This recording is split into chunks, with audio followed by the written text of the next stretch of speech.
안녕하세요. 저는 혼자 살고 있는 여성이고 환갑을 넘었습니다. 제게는 정말 소중한 아들이 있는데 모자지간인 저희가 나란히 이혼을 하게 되었네요. 참 어디 가서 엄마랑 아들이 나란히 이혼을 하게 되었다고 말을 하자니 창피하고 어이가 없어서. 그래서 이렇게 사연을 보내면서 조금이나마 한을 풀고 싶고 마음에 진 응어리를 풀고 싶어서 하소연을 해보려고 합니다. 그 전까지는 이 이야기를 어디에도 쉽게 털어놓을 수가 없고 좋은 이야기도 아닌지라 말을 못하고 살았거든요. 지금부터 제 이야기를 시작하겠습니다.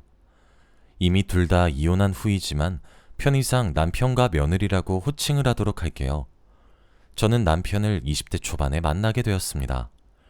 처음 만났을 때 정말 제 이상형을 만난 것만 같은 기분이 들었어요.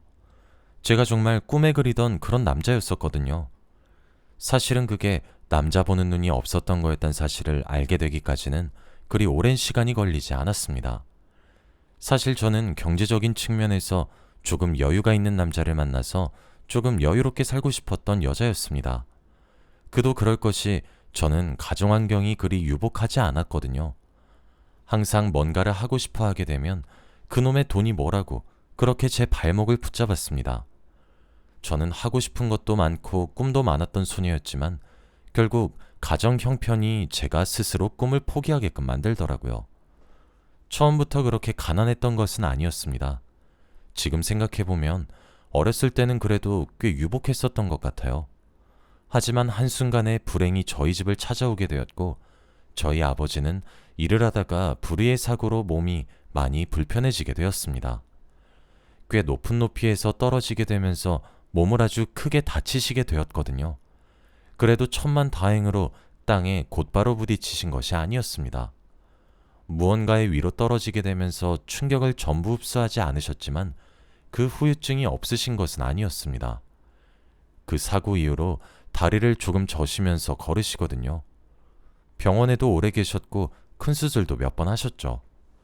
그래서 그날 이후 저희 어머니께서는 스스로 가장이 되어야만 하셨어요.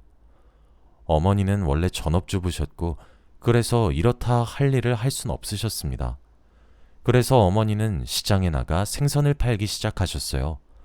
곱기만 했던 손이 부르트기 시작하셨죠. 제게 남동생이 하나 있는데 어머니는 그렇게 정말 많은 것을 희생하시며 저희 남매를 키워내셨어요. 하지만 그런다고 해서 형편이 나아지는 것은 아니었습니다.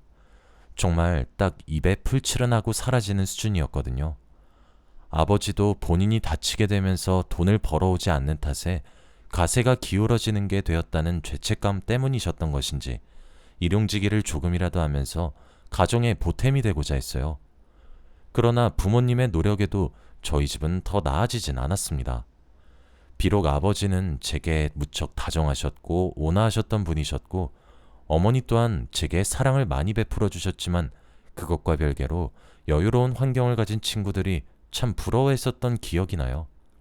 그래서 저는 어쩔 수 없이 포기해야 하는 삶이 너무나도 지긋지긋했어요.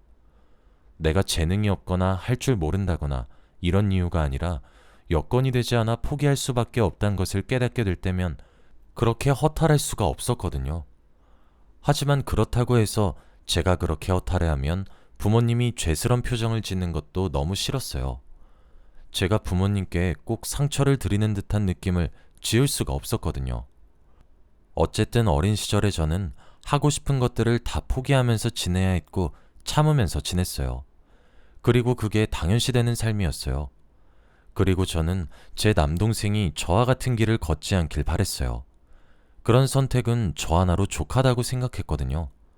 그래서 저는 대학 진학보다 취업을 선택하게 되었죠. 저는 남동생만큼은 제가 포기한 대학을 대신이라도 가주길 바라는 마음과 형편이 어려운 집에 보탬이 되고 싶어 대학 진학은 포기하고 어느 작은 중소기업에 취직을 하게 되었어요. 그리고 그곳에서 남편을 만나게 되었습니다. 남편은 저보다 10살 많은 남자였는데 중소기업을 운영하고 있었고 자상한 사람이었어요. 게다가 벌써 30대 초반의 젊은 나이에 누군가에게 사장님 소리를 들으면서 지시를 하는 입장에 서 있는 걸 보니 솔직히 엄청 매력적으로 느껴졌습니다. 그래서 그런지 남편이 막연하게 부러워졌습니다. 처음엔 부러움만 있었어요. 하지만 중소기업이라서 직원 수가 많지 않았기 때문에 남편과 저는 일을 하면서 자주 부딪히기 시작했어요. 그러다 어느새 정신을 차려보니 둘이서 밥을 먹기도 했고 술도 마시는 사이로 발전되어 있었죠. 남편을 만나면서 처음 해보는 것들이 많았어요. 남편의 차가 그 당시 외제차였는데 거기 조수석에 타보기도 하고 헉소리가 날 정도로 비싼 소고기를 사주기도 했죠. 그래서 그런지 남편의 애정 공세를 받는 내내 황홀했습니다. 그리고 황홀해하는 제 모습에 남편은 순수함을 느끼게 되었다고 했죠. 본인이 만났던 그 어떤 여자들 중에서 제가 가장 순수한 것 같다고 하더라고요. 남편은 제게 고백을 했고 우린 그렇게 연인이 되었죠. 남편의 그런 부유함이 제게 엄청 호감으로 다가왔거든요. 하지만 우리 사이에 문제가 하나 있었습니다. 남편은 제게 자꾸 빠르게 결혼하자고 조르기 시작했어요. 하지만 저는 남편보다 10살이나 어리기 때문에 사회에 적응하는 것조차 벅차기 시작했고 그런 남편의 제안이 조금 부담스러웠어요. 아직 결혼을 생각할 나이는 아니었으니까요. 하지만 남편은 집에서 결혼 정년기라고 빠르게 결혼하기를 보채고 있다며 저를 졸랐고 어차피 할 결혼 지금 이 남자가 좋으니 나도 좋다고 생각하며 결혼 준비를 시작했습니다. 그렇게 가정을 꾸리게 되었어요. 당시 제 나이는 22살이었습니다. 남편은 결혼함과 동시에 제게 일을 그만두길 바랬어요. 전업주부로서 가사 일에만 전념하길 바랬죠. 친정에다가는 남편이 용돈을 주겠다고 하면서 말이에요. 저는 남편의 아이도 임신했고 평화롭게 지내고 있었어요. 그런데 어느 날 남동생으로부터 연락이 한 통 왔어요. 뭔가 해서 받았더니 지금 혹시 여수에 있는 거냐고 물어보는 연락이었죠. 그날 남편이 여수로 출장을 가서 남편을 만났구나 싶어서 이야기를 해주었어요. 저는 집에 있고 남편만 여수로 출장을 가 있다고 말이에요. 남동생은 한참이나 연락이 없더니 나중에 이야기하자며 서둘러 전화를 끊었어요. 저는 그런 남동생의 전화가 당최 이해가 가질 않았습니다. 나중에 알게 된 진실은 좀 더 끔찍했어요. 남동생은 여수에서 남편이 어떤 여자와 함께 호텔을 나서는 것을 우연히 목격하게 되었고 당연히 그 여자가 저겠거니 싶어서 연락했던 거였지만 사실 남편은 외도를 하는 중이었더군요. 그때부터 제 결혼 생활은 순식간에 지옥으로 변했어요. 하지만 이혼을 한다는 것은 정말 쉽지 않은 일이었습니다. 제 뱃속에는 이미 우리의 아이가 숨을 쉬면서 살고 있었고 아이를 포기할 수도 없었어요. 그렇다고 이혼해서 제 아이를 제가 자랐던 시절처럼 조금 모자라게 키우고 싶지도 않았고요. 그래서 이혼하는 것을 선택하지 않았어요. 저는 남편이 스스로 그만두고 돌아오길 바랬어요. 남편의 외도 상대가 누군지 알기 전까지 말이에요. 남편의 외도 상대는 제가 결혼을 하게 되면서 비워지는 제자리의 후임이었습니다. 나중에 알게 된 사실은 남편이 사실 과거에도 2번의 이혼 경험이 있었다는 사실과 제가 3번째 와이프란 사실이었고 그 모든 이혼 사유가 남편의 여자 문제 때문이란 것도 알게 되었어요. 그리고 회사의 격리라는 자리는 경력사항이나 이런 것들은 전부 표면적인 문제였고 남편이 이력서에 있는 사진을 보면서 얼굴만 보고 뽑는 그런 자리였더군요.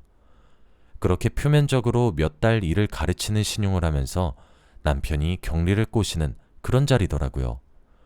꼬시는데 성공하면 바람을 피게 되는 거고 실패하면 인턴을 시켜봤더니 우리 회사랑 안 맞다며 내쫓고 제가 너무 짜증나면서도 신기했던 것은 남편은 꾸준히 격리와 바람이 났다는 사실입니다. 쭈글거리는 주름살 많은 아저씨 주제에 어쩜 젊은 여자만 그렇게 만나는지 비결이 궁금할 정도였죠. 어찌되었든 아이가 태어났고 건강한 왕자님이었어요. 시댁과 남편 둘 다 출산을 기뻐했으나 거기서 끝이었어요. 남편은 가정으로 돌아오지 않았고 밖으로 계속 놔두는 것을 선택했죠. 도무지 어쩌다 이렇게 되었는지 당최 알 수가 없더군요. 여자는 약해도 아줌마는 강하다는 말이 있죠. 저도 그랬습니다. 여자로서 제 마음은 짓밟히고 지디겨지고 눈물로 밤을 지새우다가도 태어난 제 아들을 보면서 꾸역꾸역 버티기 시작했어요. 점점 마음을 비우기 시작하니까 또 버텨지긴 하더라고요. 그렇게 30년이 넘는 세월을 아들 하나만 바라보면서 더 버텼어요. 그래도 그나마 다행이었던 것은 남편이 아들에게 들어가는 비용은 아끼지 않았어요. 시댁에서도 제 아들에게 많이 베풀어 주기도 했고요. 또 비록 남편이 제게 제대로 된 남편의 역할은 해주지 못했지만 저희 친정의 경제적 지원을 계속 해주었기에 저도 남편에게 그리 큰 애정을 바라지 않으면서 단념하면서 살았어요. 그게 가능했던 것도 제 기대만큼 아들이 잘 자라주었기 때문이기도 하죠. 제 아들은 어딜 가나 자랑스러운 아들이었거든요. 세월이 지나는 만큼 제 아들도 어느새 어른이 되었고 결혼을 하고 싶다며 며느리까지 데려왔습니다. 너무 싹싹하고 좋은 여자를 데리고 와서 얼마나 기특했는지 몰라요. 이제 제 할 일을 끝냈다는 생각이 절로 들 정도더라고요. 아들을 결혼시키고 나니 큰 집에 저와 남편 둘만 남게 되었어요. 아들이 있었을 때는 집이 꽉 차는 느낌이었는데 한 사람이 빠졌다고 너무 공허했죠. 그런 느낌을 저뿐만 아니라 남편도 받았나 보더라고요. 남편은 그 이후 제게 조금씩 다가오기 시작했어요. 저도 남편이 여자 문제로 속을 끓였던 건 너무 오랜 기간이 지나기도 해서 그렇게 늦었지만 돌아오려는 남편의 행동이 반갑기도 했고요. 앞으로 저희가 살아봤자 몇십 년을 더 살겠어요. 그동안 이제라도 사이좋게 지내면 되겠거니 했었죠. 그런데 하늘도 참 무심하시더라고요. 어느 기점을 시작해 가슴이 너무 답답하고 아프기 시작했어요. 처음엔 무시할 수 있는 수준의 고통이었지만 시간이 지나가기 시작하니까 점점 더 심해졌죠. 날이 갈수록 심해지는 고통에 결국 병원에 가서 진단을 받게 되었어요. 병원에서는 대학병원에 가셔서 정밀검사를 받아보라 권했죠. 정밀검사 결과 저는 유방암 3기 환자였습니다. 이제서야 겨우 전화를 챙길 시간이 왔는데 그 시간마저 유방암이라니 하늘이 노래지는 기분이 이거겠구나 싶었죠. 남편에게 이 이야기를 해주니까 남편은 그 자리에서 눈물을 흘리더라고요. 자기가 젊었던 시절부터 자꾸 제 가슴에 대못을 박아서 유방암에 걸리게 된 거라고 하면서요. 그러면서 이제는 자신이 제가 그동안 해주었던 내조를 할 테니 걱정 말고 항암을 받으라고 하더군요. 저는 남편이 많이 늦었지만 이제라도 마음을 다잡은 것 같아서 좋다고 생각했고 남편의 간호를 받으면서 항암 치료를 시작했습니다. 다행히 비록 유방암 3기이지만 3기로 진행된 지 초기에 불과하기도 했고 항암 치료를 받는 내내 제게는 약들이 너무 잘 맞았기 때문에 항암 치료 자체도 순조로운 편이었어요. 하지만 남편은 1년 정도가 지나니 제 병수발을 들기 전에 옛날 모습으로 점차 돌아오기 시작했습니다. 다시 밖으로 나돌기 시작했고 제게 소홀해지기 시작했어요. 저도 근데 남편을 잘 알아서 그런지 그럼 그렇지 하고 넘어가게 되더라고요. 하도 남편이 여차에 미쳐 산다는 사실을 알고 있으니까요. 또 여자를 만나는구나 하고 치였어요. 그런데 이번엔 그 상대 여자가 정말 상상치도 못한 존재더군요. 지금부터 제가 목격했지만 두 눈으로 보고도 믿지 못했던 이야기를 시작하겠습니다. 그날은 참 맑은 날이었어요. 그러나 맑은 날씨와 대조적이게도 제 몸 상태는 정말 가히 최악이라고 볼 수 있을 정도였어요. 결국 저는 그날로부터 며칠 전에 병원에 입원을 하게 되었죠. 그러다 제가 집에 다시 갔다 와야 될 것 같은 상황이 생기더라고요. 가져온 옷가지에 문제가 좀 있었거든요. 저 말고 당연히 다른 가족이 나서서 들고 오면 되는 문제이기도 했습니다. 그러나 아들은 회사에 있고 며느리가 혹시나 부담을 느끼거나 어려워할까봐 미리 걱정해 연락을 자제하고 있었고 남편은 여자 만난다고 정신이 없으니 제가 혼자 갔다 오는 수밖에 없더라고요. 그래서 집을 향해 출발했습니다. 날씨 좋지 바람도 솔솔 불지 그렇게 집에 도착했고 현관문을 열려고 했어요. 그랬는데 현관문이 빼꼼 조금 열려 있더라고요. 그리고 현관문 틈새로 남자 구두와 함께 여자 구두가 함께 펴져 있었어요. 게다가 제가 널브러진 여자 구두를 보니까 굉장히 눈에 익는 구두인 거더라고요. 남자 구두는 제 남편 것이었고요. 아내는 항암 때문에 중내산해 하면서 치료받고 있는데 어떻게 우리 집까지 여자를 끌어들이나 싶어서 화가 나기 시작했고 남편이 있는 곳을 향해 성큼성큼 들어가기 시작했어요. 하지만 이제 곧 말소리가 들리기 시작했고 저는 본능적으로 발소리를 죽인 채로 소리가 들리는 곳을 향했고 대화를 엿듣기 시작했습니다. 그렇게 도착한 곳은 저와 남편의 부부 침실이 있는 곳이었고 그곳에 펼쳐진 대화 내용은 끔찍했어요. 자기야, 어머님 보험금 언제 나와? 아, 그러니까 말이야, 놓친네. 명줄이 왜 이렇게 긴 것인지. 이게 다 내 팔자다. 아, 진짜 병원비 아까워. 그 놓친네가 얼른 암으로 죽어야 보험금도 꽤 짭짤하게 나오고 그 돈으로 우리 미 명품백 하나를 사주는데. 아, 우리 미 명품백 이미 골랐어? 이야기 속에 나오는 남녀는 제가 암에 걸려 받게 되는 보험금을 어떻게 탕진할지에 대해서 말도 안 되는 상의를 하기 시작했고 그들의 정체는 너무나도 충격적이게도 제 남편과 며느리였습니다. 저는 정말 너무 큰 충격에 빠지기 시작했어요. 저는 휴대폰을 켜서 모든 대화를 녹음하기 시작했고 그들은 제가 문 하나를 사이에 두고 모든 계획을 들을 거라고는 감히 상상하지도 못하고 그 조잘거리는 입을 간수하지도 않고 마음대로 떠들기 시작했죠. 저는 이야기를 듣다가 더는 화를 주체하지 못했고 문을 벌컥 열고 들어가 며느리의 머리채부터 잡고 흔들기 시작했습니다. 두 사람은 당황하기 시작했죠. 저는 정말 이대로 모든 것을 포기하고 싶었어요. 어떻게 아버지라는 작자가 아무리 여자에 미쳤어도 그렇지 우리 아들의 아내이고 우리에게 며느리였던 애랑 외도를 하다가 제게 걸릴 수가 있나요? 사람이 정말 인간의 도리로 최소한에 넘지 말아야 할 선은 있잖아요. 며느리면 저희에게도 가족인 건데. 제가 어디서 그런 힘이 났는지는 모르겠지만 저는 두 사람을 떨어뜨리고 난리를 치기 시작했습니다. 아들에게 전화를 해서 집으로 불러들이기도 했죠. 저희 가정은 순식간에 파탄나기 시작했습니다. 저는 남동생에게도 이 사실을 알렸어요. 제가 믿고 의지할 수 있는 사람이 이젠 남동생과 아들 이렇게 딱 둘뿐이더군요. 남동생은 제 이야기를 듣는 내내 입을 다물지 못하기 시작했어요. 그렇게 이례적으로 남동생의 도움을 받아 엄마와 아들의 동시 이혼 소송이 진행되었습니다. 그 과정에서 알게 된 사실은 아들은 며느리의 외도 사실을 짐작은 하고 있었고 증거를 모으는 중이었다고 했죠. 그래도 상간남이 자신의 아버지일 줄은 몰랐다고 하더라고요. 상간남의 범위가 좁혀지니까 아들은 며느리의 불륜의 증거를 하나둘 가져오기 시작했고 그 모든 것들이 아들의 재판의 증거이자 제 재판의 증거물이 되었어요. 그렇게 저와 아들은 동시에 이혼 소송을 승소할 수 있게 되었습니다. 남편과 며느리는 그제서야 후회가 되었던 것인지 저희 두 사람을 찾아와서 한번 다시 받아달라고 이야기를 하면서 무릎을 꿇고 싹싹 빌었습니다.